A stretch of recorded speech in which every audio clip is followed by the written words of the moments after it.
के साथ। नमस्कार, सिटी वाराणसी लाइव में आप सभी का स्वागत है। मैं हूं ममता चौरसिया। आइए नजर डालते हैं आज की हेडलाइंस पर।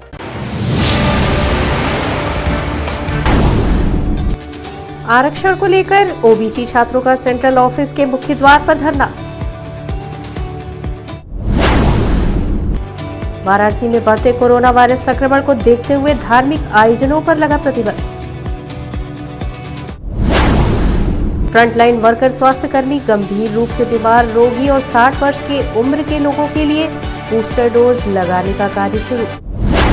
और काशी में होगा 500 विद्वान ब्राह्मणों द्वारा 51 दिवसीय 100 कुंडीय विराट श्री लक्ष्य चंडी महायज्ञ। और अब खबरें विस्तार से। वाराणसी में बढ़ते कोरोना संक्रमण को देखते हुए जिला प्रशासन द्वारा 4 बजे के बाद घाटों पर जाना प्रतिबंधित किया गया। वहीं विश्व प्रसिद्ध गंगा आरती भी एक ही अर्चक द्वारा कराई जाएगी। वाराणसी में बढ़ते कोरोना वायरस संक्रमण को देखते हुए वाराणसी के जिलाधिकारी कौशल राज शर्मा ने यह निर्देश दिया है कि वाराणसी में रोजाना 300 से ऊपर कोरोना के मरीज मिल रहे हैं, जिसको देखते हुए वाराणसी में आंकड़ा लगभग 1000 से पार हो गया है। उसको देखते हुए आज पुलिस प्रशासन ने घाटों पर 4 बजे के बाद जाना प्रतिबंधित कर दिया है। वहीं पुलिस प्रशासन के शैलेश कुमार यादव चौकी प्रभारी मदनपुरा, वेद प्रकाश यादव चौकी प्रभारी शीतला घाट कोविड-19 का पालन कराते मौके पर मौजूद दिखे। बहुत निराशा हुआ, बट स्टिल पब्लिक सेफ्टी के लिए गवर्नमेंट जो प्रिकॉशन लेता है वो ठीक है। We have to support, but if you government should inform little bit before or one day before something like that, so the pilgrims will take care their pilgrims क्या होता है उसके हिसाब से उसका प्लानिंग हो जाता है ना। तो अभी क्या सडन में हम यहाँ आए तक हमारे को नहीं मालूम आरती का अलाउ नहीं है, और आरती भी हो रहा नहीं ना शायद। दशाश्वमेध घाट पर होने वाली विश्व प्रसिद्ध गंगा आरती अपने समय पर ही होगी। वहीं गंगा सेवा निधि के अध्यक्ष ने बताया कि आज गंगा आरती एक ही अर्चक के द्वारा कराई जाएगी। गंगा सेवा निधि की तरफ से आज गंगा आरती संपन्न कराई गई। भीड़ भाड़ जो इलाका है, जैसे घाट किनारा है, मंदिर है, मठ है और भी जगह है, वहाँ कोरोना के केस बढ़ रहे हैं। इसलिए प्रशासन ने जो निर्णय लिया है अच्छा निर्णय लिया, क्योंकि घाट पर जो कोरोना के लिए गंगा आरती में लोग बैठते हैं, सट के बैठते हैं, और इसलिए इससे केस बढ़ेगा। और इसलिए अगर घाट पर प्रतिबंध लगाए हैं तो इसके कोई अच्छा है, कोई बुराई नहीं। काशी हिंदू विश्वविद्यालय में लगातार माहौल तनावपूर्ण होता जा रहा है। एक ओर नर्सिंग स्टाफ का धरना प्रदर्शन तो दूसरी ओर आरक्षण को लेकर छात्र सेंट्रल ऑफिस के मुख्य द्वार पर अपनी नाराजगी दर्ज करा रहे हैं। काशी हिंदू विश्वविद्यालय में लगातार माहौल तनावपूर्ण होता जा रहा है। जहां एक ओर नर्सिंग स्टाफ के तीसरे दिन धरना प्रदर्शन जारी है, तो वहीं आरक्षण को लेकर छात्र सेंट्रल ऑफिस के मुख्य द्वार पर अपनी नाराजगी दर्ज कर रहे हैं। छात्रों का कहना है कि ओबीसी का 27% आरक्षण हॉस्टल में बहाल किया जाए, जिसको लेकर लगातार बीएचयू प्रशासन को अपनी मांगों से अवगत कराने के बावजूद भी किसी ने सुध नहीं लिया, जिससे क्षुब्ध होकर हम सभी छात्र आरक्षण की मांग को लेकर प्रदर्शन कर रहे हैं। जिस प्रकार से लगातार पिछले 10 वर्षों से लगभग 50 एप्लीकेशन हॉस्टल वार्डन से लेके हॉस्टल कोऑर्डिनेटर से लेके विश्वविद्यालय प्रशासन के तमाम सारे आला अधिकारियों तक लिखे जा चुके हैं। जो संवैधानिक अधिकार है हमारा 27% आरक्षण, उसको हॉस्टल की सुविधाएं में लागू करवाना है, लेकिन आज तक किसी ने भी उस पर कोई पारित नहीं किया, बल्कि छात्रों को इधर उधर से घुमाया है। तो आज सभी वंचित तबके के छात्र से लेकर तमाम सारे जो संविधान पसंद जो छात्र हैं, वो सेंट्रल ऑफिस से एकजुट होकर विश्वविद्यालय प्रशासन से पूछने आए हैं कि क्या ये आरक्षण कब तक आप लागू करेंगे या फिर आप सीधे घुमाते रहेंगे। वहीं बीएचयू चीफ प्रॉक्टर का कहना है कि प्रदर्शन करते छात्रों के मुद्दे पर विश्वविद्यालय ने एक कमेटी बनाई है जो इस मामले का जल्द निवारण करेगी। इस दौरान अनुपम, श्याम बाबू, रुपेश यादव, अभिनव, राणा रोहित, विकास, राजेश, उमेश यादव, भुआल यादव, सुमित खेता सहित छात्र शामिल रहे। हमने यही बताया कि भाई आपकी बेसिक मांग क्या है। उन्होंने बताया कि आरक्षण का मुद्दा है हॉस्टलों में, और हॉस्टलों का जो मुद्दा है ऑलरेडी उसके ऊपर कमेटी ने अपनी संस्तुति दे दी है। ये बात बच्चों को बता दी गई। विद्युत मजदूर पंचायत उत्तर प्रदेश वाराणसी की एक बैठक भिखारीपुर पंचायत भवन में हुई, जिसमें पीड़ित महिला कर्मचारी के साथ अभद्रता को लेकर अभी तक कोई कार्यवाही न होने पर कर्मचारी नाराज दिखे और मुख्य अभियंता और प्रबंध निदेशक से मिलने की जिद पर अड़े हैं। विद्युत मजदूर पंचायत उत्तर प्रदेश वाराणसी की एक बैठक भिखारीपुर स्थित पंचायत भवन में हुई, जिसमें पीड़ित महिला कर्मचारी के साथ अधिशासी अभियंता द्वारा किए गए अभद्रता एवं छेड़छाड़ की घटना के बाद अभी तक दोषी अभियंता के खिलाफ कार्यवाही न होने से नाराज कर्मचारी भी भाग लेते हुए मुख्य अभियंता और प्रबंध निदेशक से मिलने के लिए जिद किए। प्रांतीय अतिरिक्त महामंत्री डॉक्टर आरबी सिंह ने बताया कि दोषी अधिशासी अभियंता के खिलाफ कार्यवाही न होने से नाराज कर्मचारियों ने दोषी अधिशासी अभियंता के साथ कार्य न करने का लिखित हस्ताक्षर कर अधीक्षण अभियंता नगरीय विद्युत वितरण मंडल प्रथम वाराणसी को दिया है, जिस पर पंचायत का प्रतिनिधि मंडल प्रबंध निदेशक पूर्वांचल विद्युत वितरण निगम लिमिटेड से और मुख्य अभियंता वाराणसी क्षेत्र से मिलने पहुंचा, जिस पर पता चला कि स्वस्थ न होने के कारण कार्यालय नहीं आए, जिस पर पंचायत प्रतिनिधि ने सभी नाराज कर्मचारियों को बताया कि प्रबंध निदेशक और मुख्य अभियंता के आते ही इस ज्वलंत समस्या से उनको अवगत कराते हुए दोषी अभियंता के खिलाफ कार्यवाही हेतु आग्रह किया जाएगा। बैठक में डॉक्टर आरबी सिंह, आर.के. वाही, ओपी सिंह, विजय सिंह, जीउतलाल, राघवेंद्र गोस्वामी, अंकुर पांडे, तपन चटर्जी, केपी दुबे, गुलाब चंद, दीपक सिंह, राजकुमार, अमितानंद त्रिपाठी, संतोष कुमार, अभिषेक शुक्ला, नरेंद्र शुक्ला, छोटे लाल, अरुण कौल, सत्यनारायण आदि पदाधिकारी मौजूद रहे। तो नगरीय विद्युत वितरण खंड प्रथम के अधिशासी अभियंता मनोज कुमार द्वारा जो वहाँ कर्मचारियों का उत्पीड़न किया जा रहा है और उनके साथ अभद्रता की जा रही है और ख़ास करके महिला कंप्यूटर ऑपरेटर के साथ, उसके विरोध में यहाँ पर हम लोग मुख्य अभियंता से और पूर्वांचल के प्रबंध निदेशक से मिलने के लिए आए हुए थे कि या तो उनको वहाँ से हटाया जाए और नहीं तो सारे कर्मचारी लिखित रूप से ये अनुरोध किए हैं कि हम ही लोगों को वहाँ से हटा दिया जाए। ये अधिशासी अभियंता के खिलाफ तमाम तरह के भ्रष्टाचार के भी आरोप हैं। कई कंज्यूमर्स ने लिख करके यहाँ तक कि एक तो उपभोक्ता प्रधानमंत्री जी को सीधे संबोधित किया है कि उसने दो बिल जो कुल मिलाकर के लगभग 6 लाख रुपए का बिल था, उस पर 3 लाख रुपया अधिशासी अभियंता ने लिया और मात्र 54,000 रुपये का बिल का रसीद दिया उन्होंने। इस पर वाराणसी नगर निगम की 5 सभासदों ने भी लिखित रूप से मुख्य अभियंता को कंप्लेंट की। ऐसे उपभोक्ताओं के कम से कम दर्जनों कंप्लेंट हैं, लेकिन पता नहीं उस अधिशासी अभियंता का अप्रोच कितना ज़्यादा है या कितना पैसा ऊपर के अधिकारियों को दे रहा है, ये समझ में नहीं आ रहा है, जिसकी वजह से अभी आज तक वहाँ पर वो बचा हुआ है। वैश्विक महामारी कोरोना एक बार फिर पूरे विश्व सहित भारतवर्ष के कई राज्यों में अपने पैर पसार चुकी है। इसी को देखते हुए भारत सरकार ने टीकाकरण पर फिर से जोर दिया है। वैश्विक महामारी कोरोना एक बार फिर पूरे विश्व सहित भारतवर्ष के कई राज्यों में अपने पांव पसारना शुरू कर चुकी है। इसी को देखते हुए भारत सरकार ने टीकाकरण फिर से शुरू कर दिया है और आज 10 तारीख को कोरोना रोग टीकाकरण का एक और चरण की शुरुआत हो चुकी है, जिसमें फ्रंटलाइन वर्कर, स्वास्थ्य कर्मी, गंभीर रूप से बीमारी, रोग और 60 वर्ष के उम्र के लोगों के लिए बूस्टर डोज लगाने का कार्य आज से प्रारंभ हो चुका है। चुनाव ड्यूटी में लगाए जाने वाले कर्मचारियों को भी सतर्कता डोज लगाई जाएगी तथा जिले के सभी 511 टीकाकरण केंद्रों पर यह डोज लगेगी। लाभार्थियों को ऑनलाइन और ऑन स्पॉट पंजीकरण की सुविधा दी जा रही है। प्रिकॉशन डोज के लाभार्थी वे लोग होंगे जो अपना दोनों डोज कंप्लीट कर चुके होंगे। उसके 9 माह बाद यानी 39 सप्ताह के बाद लगाई जाएगी, जिसमें जिन लोगों ने कोवैक्सीन का दोनों डोज लिया होगा उन्हीं को वैक्सीन लगेगी और जो कोविशील्ड के दोनों डोज लिए होंगे उन्हें कोविशील्ड का ही प्रिकॉशन डोज दिया जाएगा। संपूर्णानंद स्पोर्ट्स स्टेडियम में बनाए गए टीकाकरण केंद्र पर बड़ी संख्या में लोग पहुंचना प्रारंभ कर चुके हैं, जिसमें बुजुर्ग के साथ ही 15 से 18 वर्ष व 5 वर्ष के बच्चों की सहभागिता देखी जा रही है। लोग बड़े उत्साह के साथ अपना टीकाकरण करा रहे हैं। सिगरा सेंटर पर वैक्सीनेशन का काम देख रहे हैं शिवम कुमार सिंह ने बताया कि आज हमारे सेंटर पर सीएमओ राहुल सिंह ने अपना वैक्सीनेशन कराया तथा हमारे सेंटर पर कार्यरत अलका पांडे जो फ्रंटलाइन वर्कर है उनका भी वैक्सीनेशन हुआ और लोगों से अपील करते हुए कहा कि वह भी अपना वैक्सीनेशन कराएं और जो 60 वर्ष के ऊपर है वह आकर अपना बूस्टर डोज यहां से लगवा सकते हैं। यहाँ के CMO doctor Rahul Singh sir आए और अपना वैक्सीनेशन का किया काम। और सबसे पहले आज हमने पहले अपने ही वर्कर का वेरीफाई किया, डॉक्टर अलका पांडे का।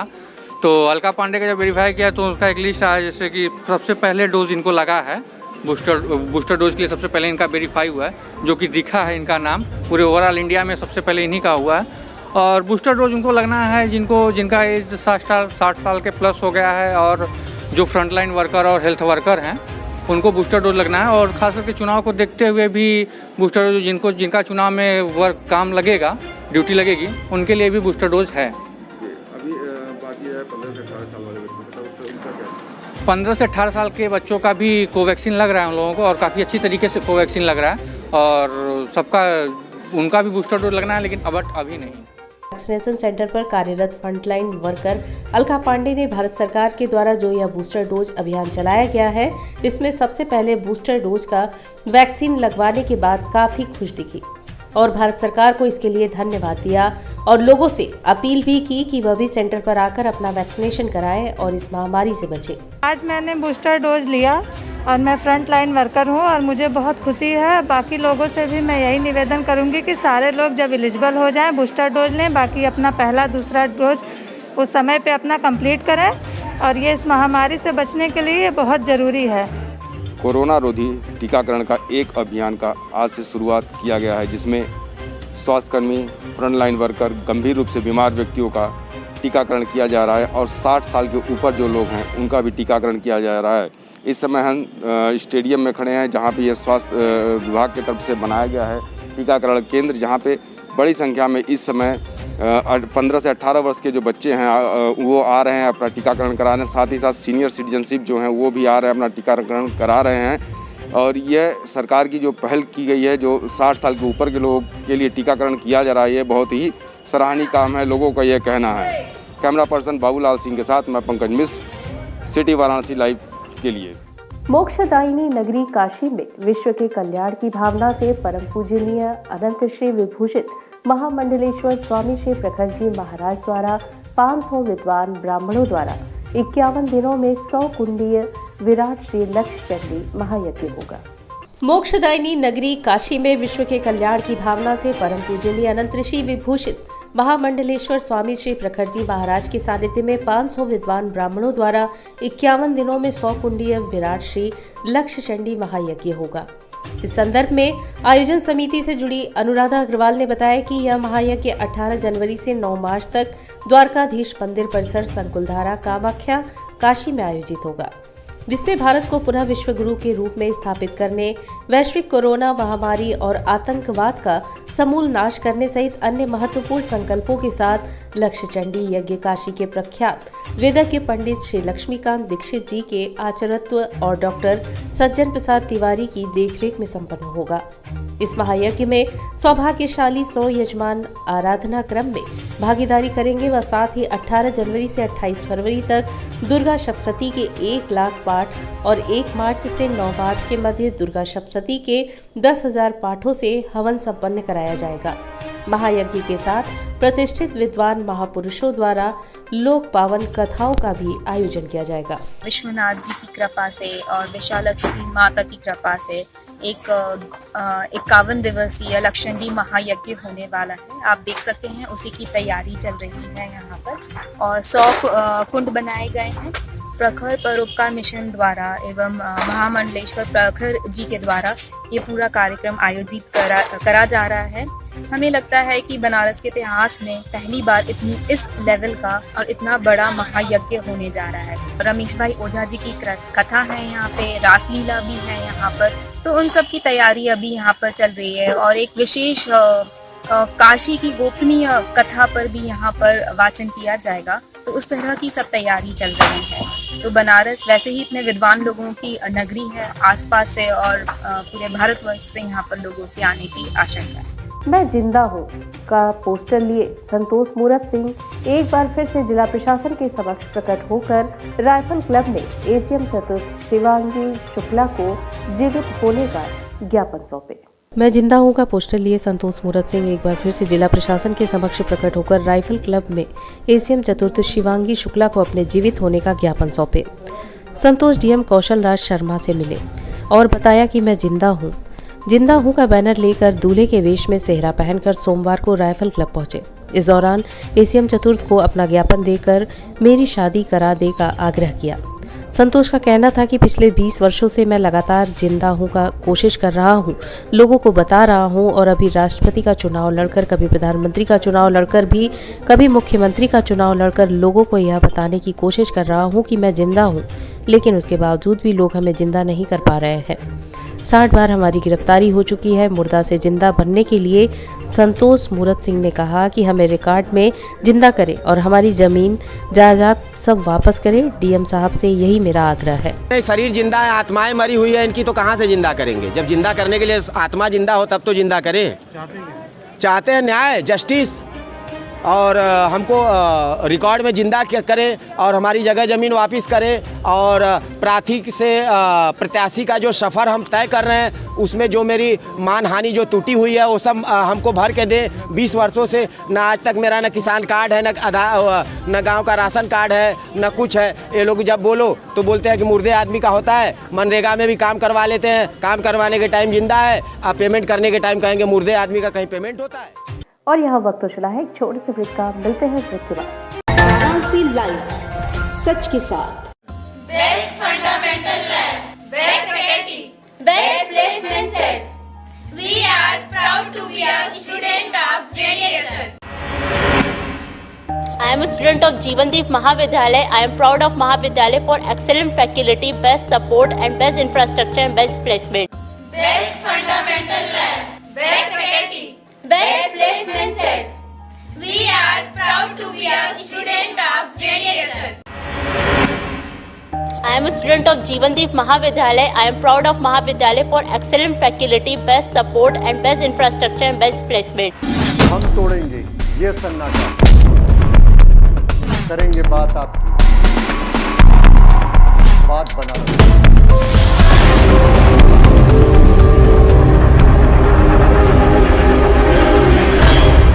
पूछेंगे सवाल, उठाएंगे मुद्दे, करेंगे बहस, होगा मुकाबला आमने सामने, ताकि सच जिंदा रहे। बेबाक बहस। कोरोना वायरस ने देश में एक बार फिर से रफ्तार पकड़ ली है।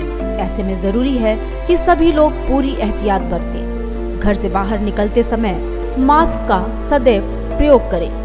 समय समय पर हाथों को सैनिटाइजर से सैनिटाइज करें। ज्यादा भीड़ भाड़ वाली जगहों में जाने से बचें। 2 गज की दूरी का पालन करें। स्वस्थ रहें, सुरक्षित रहें। जनहित में जारी वाराणसी लाइव।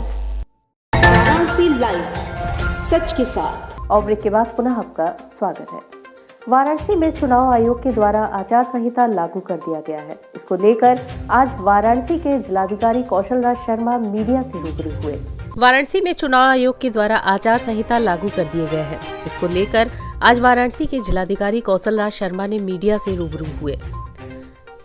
जिलाधिकारी कौशल राज शर्मा ने आगामी चुनाव में जो जो व्यवस्थाएं हैं उसी को लेकर आज राइफल क्लब में प्रेस कॉन्फ्रेंस किया। इस प्रेस कॉन्फ्रेंस में आगामी चुनाव में होने वाली सुविधाओं के बारे में विस्तृत से जानकारी दी और जो भी चुनाव लड़ रहे हैं उस कैंडिडेट के लिए भी यह जानकारी विस्तृत से प्रेस कॉन्फ्रेंस कर दिया गया। जिलाधिकारी कौशल राज शर्मा ने कहा कि अभी भी जिन लोगों का निर्वाचन में जिनका नाम नहीं है वह ऑनलाइन और ऑफलाइन दोनों व्यवस्थाएं हैं उस पर नाम चढ़वा ले। जरा सा भी घबराए नहीं कि वह वोटर लिस्ट से बाहर है। डीएम कौशल राज शर्मा ने कहा कि वाराणसी में निर्वाचन 7 मार्च को है और गिनती 10 मार्च को होगी। वाराणसी में क्योंकि निर्वाचन 7 मार्च को है और नॉमिनेशन 10 फरवरी को शुरू होंगे तो अभी पूरा 1 महीना है जब अभी भी लोग नए वोटर बन सकते हैं। वाराणसी की वोटर लिस्ट में 30,29,000 वोटर हैं, लेकिन कॉन्टिन्यूस वोटर लिस्ट का रिवीजन अभी पूरे 1 महीने और चलेगा। किसी भी व्यक्ति को जिसका नाम वोटर लिस्ट में नहीं जुड़ा है घबराने की आवश्यकता नहीं है। वो फिजिकल फॉर्म 6 भर दे चाहे ऑनलाइन फॉर्म भर दे, वो अभी भी वोटर बन सकते हैं। मेरी पब्लिक से अपील है कि अपना अपना नाम वोटर लिस्ट में ज़रूर चेक करें। हमारे BLOs घर घर जाके ये जानकारी दे रहे हैं। किसी का भी नाम वोटर लिस्ट में ना हो तो वो अभी भी फार्म भर के नए वोटर बन सकते हैं। और साथ ही साथ पॉलिटिकल पार्टीज़ को भी हमने अपील की है कि वे भी वोटर पर्ची भर के घर घर पहुंचाएं, जैसे पहले 10 साल 15 साल पहले पहुंचाया करते थे। और उसके माध्यम से उनको जानकारी मिले कि कोई वोटर नहीं बना है तो उनको वोटर बनवाएं, ताकि इलेक्शन के दिन किसी की शिकायत ना हो कि मेरा नाम वोटर लिस्ट में नहीं है। आज यहाँ पे बैठक प्रिंटिंग प्रेस मालिकों की, मोबाइल फ़ोन ऑपरेटर्स की और मीडिया की आपकी सबकी की गई है। उन सबको यही जानकारी दी गई है कि कैंडिडेट के एक्सपेंडिचर से रिलेटेड कोई भी चीज़ बुक की जाती है तो उसकी जानकारी देने की ड्यूटी उस कंपनी की, उस व्यक्ति की या उस न्यूज़ हैंडलर की है जिसने ये बुकिंग ली है और जिसने उसके अगेंस्ट भुगतान लिया है। केवल उसकी जानकारी हमें देनी होती है कि हमने ये बुकिंग किसी भी कैंडिडेट या राजनीतिक दल से प्राप्त की है, इसको इतना भुगतान प्राप्त हुआ है। उसका फॉर्मेट हमने जारी किया है। उसमें 2 फॉर्मेट है, एक तो जो कैंडिडेट बुक कराता है उसका डिक्लेरेशन है और दूसरा हमें क्या सूचना देनी है नाम पता लिख के, वो एक छोटा सा प्रोफॉर्मा। ये दोनों प्रोफॉर्मा हमने जारी किए हैं। इलेक्शन ऑफिस में विकास भवन में 107 नंबर कमरे में फर्स्ट फ्लोर पे ये काम किया जाता है। हमारी एक टीम पूरी मीडिया सर्टिफिकेशन मॉनिटरिंग कमेटी की बनी हुई है। अगर प्री रिकॉर्डेड मैसेजेस हैं तो उनको अप्रूव कराने का काम भी वहाँ से किया जाएगा और अगर प्री रिकॉर्डेड नहीं है और इसके अलावा केवल प्रिंटेड ऐड हैं या अन्य प्रकार के कोई भी प्रकार की उनकी प्रचार सामग्री है तो वो सीधे टेलीकास्ट कर सकते हैं। लेकिन 24 घंटे में हमें उसकी जानकारी जरूर दे दें कि किसने बुकिंग कराई थी और कैसे बुकिंग कराई थी, ताकि यूनिफॉर्मली उसका खर्चा बुक हो सके। संत कबीर प्राकट्य स्थली मठ के महंत गोविंद दास द्वारा एडिशनल सीपी सुभाष चंद्र दुबे को ज्ञापन सौंपा गया, जिसमें उन्होंने असामाजिक तत्वों द्वारा जान माल के खतरे को लेकर सुरक्षा की गुहार लगाई। संत कबीर प्राकट्य स्थली मठ के महंत गोविंद दास द्वारा एडिशनल सीपी सुभाष चंद्र दुबे को ज्ञापन दिया गया, जिसमें असामाजिक तत्वों द्वारा जान माल के खतरे को लेकर न्याय की गुहार लगाई गई। साथ ही अपराधियों को जल्द से जल्द पकड़कर न्याय दिलाने की मांग की गई। महंत ने यह भी बताया कि विगत 3 जनवरी 2022 को जो घटना मेरे मठ लहरतारा में घटी उसको लेकर मैं बहुत ही भयभीत हूँ। अगर उस दौरान मैं वहाँ पर होता तो हमें भी लोग मौके पर मौत के घाट उतार देते और मैं आज यहाँ पर नहीं आ पाता। जो उन्होंने हरकत किया उसके लिए जिम्मेदार व्यक्तियों को गिरफ्तार नहीं किया तो बड़ी निंदनीय है। इस तरह के मठ मंदिर आज सुरक्षित नहीं है।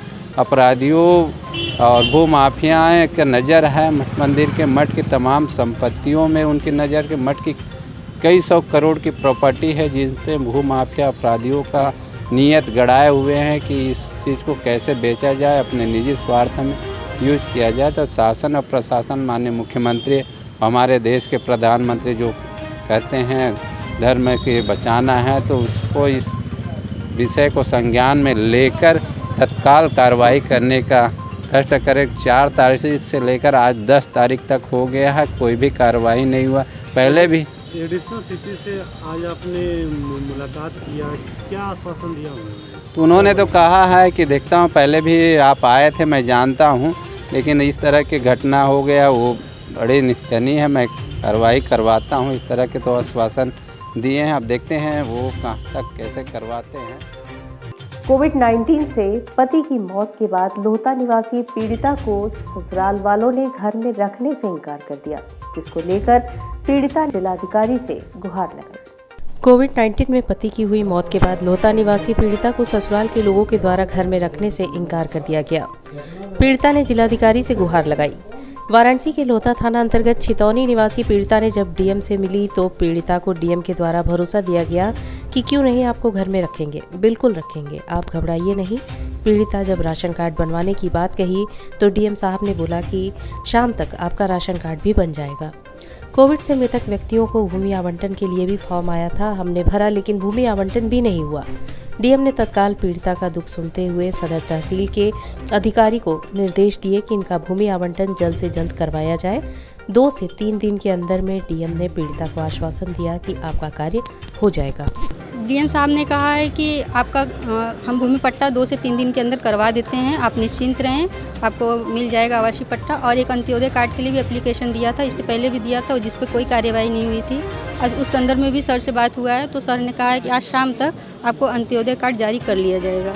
और उसके लिए निश्चिंत अगर की जाए तो ससुराल वालों ने निकाल दिया। इन बच्चों को लेकर इस समय आप कहाँ रह रही हैं? सर हम किराए के मकान में जहाँ हम पहले रहते थे DLW हस्बैंड के साथ, वहाँ पे ही रहे, क्योंकि काफ़ी समय पुराने सर करीब 3-4 साल वहाँ पे रहे तो वहाँ पे कुछ परिवार जैसा माहौल हो गया है। जबकि सर वहाँ के किराए हम दे नहीं पाते हैं, असमर्थ हैं, किराया काफ़ी बढ़ता जा रहा है, हर महीने बढ़ता जा रहा है, हम देने में असमर्थ हैं। फिर भी वो लोग रखे हुए हैं कि जब ससुराल वाले ही नहीं इसको सपोर्ट कर रहे हैं तो थोड़ा सा दया भाव के कारण हम मुझे मेरे बच्चों को थोड़ा सहारा दिए हुए हैं। लेकिन बोलते हैं कि चलिए आगे पीछे होगा, जैसा किराया आप मुझे देते रहिएगा। तो कुछ ना कुछ सर के सिलाई करती हूँ, मैं सिलाई करके जो भी पाती हूँ उसमें बच्चों का खर्च करती हूँ और जो किराया बनता है थोड़ा बहुत करके देती रहती हूँ। इसी तरह अपना जीवन यापन कर रही हूँ। काशी हिंदू विश्वविद्यालय में 12 जनवरी को राष्ट्रीय शिक्षा नीति 2020 पर खुली परिचर्चा आयोजन होने जा रहा है। इस परिचर्चा में देश भर के शिक्षाविदों को आमंत्रित किया गया है। काशी हिंदू विश्वविद्यालय में 12 जनवरी को राष्ट्रीय शिक्षा नीति 2020 पर खुली परिचर्चा का आयोजन होने जा रहा है। इस परिचर्चा में देश भर के शिक्षाविदों, शैक्षणिक प्रशासकों, शिक्षकों, विभागाध्यक्षों, राज्य शिक्षा बोर्ड के अधिकारियों, प्रधानाचार्यों, सामाजिक कार्यकर्ताओं सहित अन्य सभी हितकर को आमंत्रित किया गया है। इस संदर्भ में सोमवार को बीएचयू के मीडिया सेंटर में आयोजित प्रेस वार्ता में आयोजन समिति के लोगों ने बताया कि केंद्रीय शिक्षा मंत्रालय के अधीन राष्ट्रीय अध्यापक शिक्षा परिषद नई दिल्ली द्वारा आयोजित इस परिचर्चा का उद्देश्य देश भर के शिक्षकों के लिए राष्ट्रीय पेशेवर मानक एवं राष्ट्रीय परामर्श मिशन पर व्यापक चर्चा कर इन योजनाओं के अमल हेतु खाका तैयार करना है। राष्ट्रीय शिक्षा नीति 2020 भारतीय लोकाचार में निहित मूल्यों से प्रतिपादित है। इसका उद्देश्य राष्ट्र को एक समान और जीवंत ज्ञान वाले समाज में बदलना है। इस कार्यक्रम का उद्देश्य एनपीएसटी का विनिश्चयन व विकास तथा इसके कार्यान्वयन की योजना तैयार करना होगा। चर्चा का आयोजन 2 भागों में किया जाएगा। इसके पहले भाग में डीके दुरेहा एनपीएसटी भाग 5.20 पर विद्वान जन अपने व्यक्तिगत विचार टिप्पणी देंगे। एनपीएसटी पर विचार देने वाले विद्वानों में प्रोफेसर एस राठौर, पूर्व कुलपति दक्षिण बिहार केंद्रीय विश्वविद्यालय गया, पूर्व कुलपति LNIP ग्वालियर, डॉक्टर अलका सिंह, प्राचार्य Basant college Rajghat Varanasi, doctor NK Shahi, पूर्व प्राचार्य सेंट्रल हिंदू स्कूल वाराणसी और डॉक्टर उमेश कुमार शुक्ला, प्राचार्य एवं उप निदेशक शिक्षा एवं प्रशिक्षण संस्थान सारनाथ वाराणसी भी शामिल होंगे। इन 2 सत्रों पे दोनों ड्राफ्ट के ऊपर परिचर्चा के दौरान सभी जो शिक्षाविद हैं, चाहे वो स्कूल के हों, कॉलेज के हों और यूनिवर्सिटी के हों, वो सभी शामिल रहेंगे और यहाँ से जो फाइनल ड्राफ्ट बनेगा ये नई शिक्षा नीति को और उनके जो 2 ड्राफ्ट हैं नेशनल टीचर एजुकेशन काउंसिल के, उसको एक फाइनल प्रारूप देने में मदद करेगा। मैम, कार्यक्रम का उद्घाटन कौन कर रहा है और कहाँ पे होगा यह कार्यक्रम? यह कार्यक्रम जो इंस्टीट्यूट ऑफ साइंस के जो महामना हॉल है, सेमिनार हॉल महामना नया उसको नाम दे दिया गया है, वहाँ पर यह आयोजित होना है सुबह 10 बजे से शाम को 5 बजे तक। और जो हमारे नए वाइस चांसलर आए हैं प्रोफेसर सुधीर जैन जी, वो उसका उद्घाटन करेंगे और समापन में जो है हमारे रेक्टर सोमवार को राज्य sports SSB English school cricket प्रतियोगिता स्वर्गीय रानी उपाध्याय स्मृति में semifinal match Kalicharan cricket academy और पूर्वोत्तर रेलवे की टीम के बीच खेला गया। सोमवार को Rai sports SSB English school cricket प्रतियोगिता स्वर्गीय रानी उपाध्याय स्मृति में semifinal match Kalicharan cricket academy और पूर्वोत्तर रेलवे की टीम के बीच खेला गया। टॉस जीतकर कालीचरण अकादमी ने गेंदबाजी करने का निर्णय लिया। कालीचरण अकादमी की तरफ से कान्हा मिश्रा ने 2, सुनील ने 3, पंकज ने 3 और प्रिंस ने 1 विकेट लेकर विरोधी टीम को 78 रनों पर ऑल आउट कर दिया। जवाब में खेलने उतरी कालीचरण क्रिकेट अकादमी की टीम ने प्रिंस के 26, पंकज के 14, राहुल मिश्रा के 12 और सुनील के 8 रनों की बदौलत 3 विकेट के नुकसान पर विजयी लक्ष्य प्राप्त करके फाइनल में प्रवेश किया।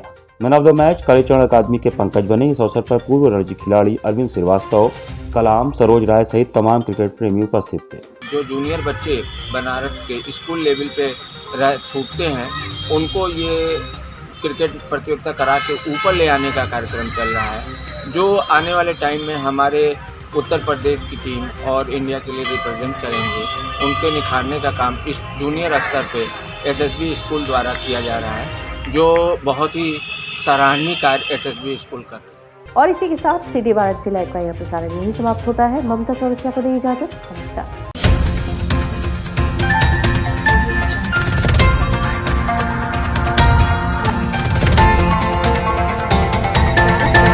लाइव सच के साथ।